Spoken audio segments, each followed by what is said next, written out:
The president's proposed 2020 federal budget includes heavy cuts to the U.S. Fish and Wildlife Service.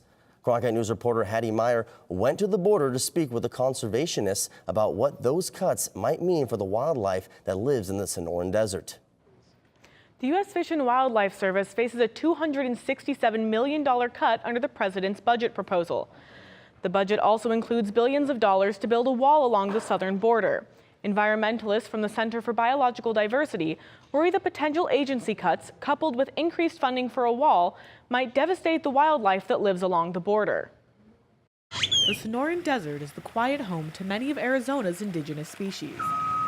But that silence has given way to the sounds of barrier construction along the Arizona border. You know, it's beautiful, and you have that feeling that there's wildlife here.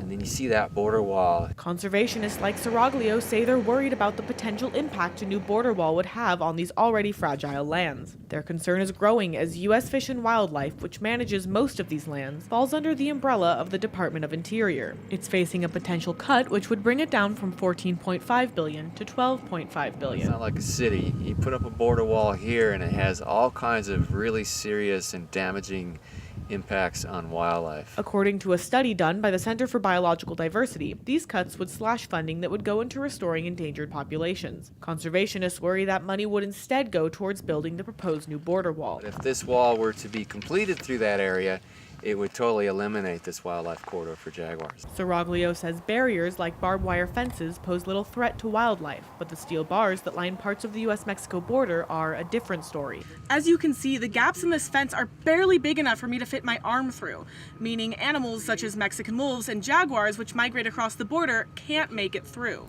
According to Saraglio, many other mammals also rely on crossing the border for access to resources, territory, and mates. It affects genetic diversity in populations.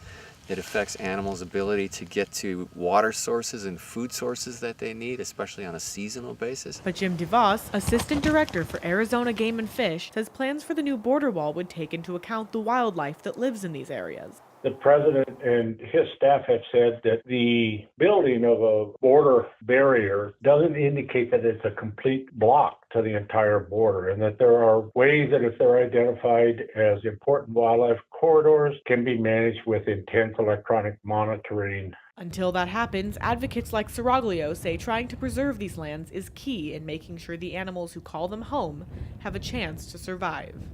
I wish I could bring everybody in the United States, one at a time, up here to look at these rugged hills and look at this landscape and just feel it. I think if that were the case, then we wouldn't have a border wall.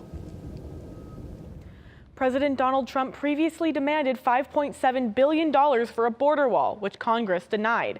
His new budget requests $8.6 billion for the same wall. In the broadcast center, Haddi Meyer, Cronkite News.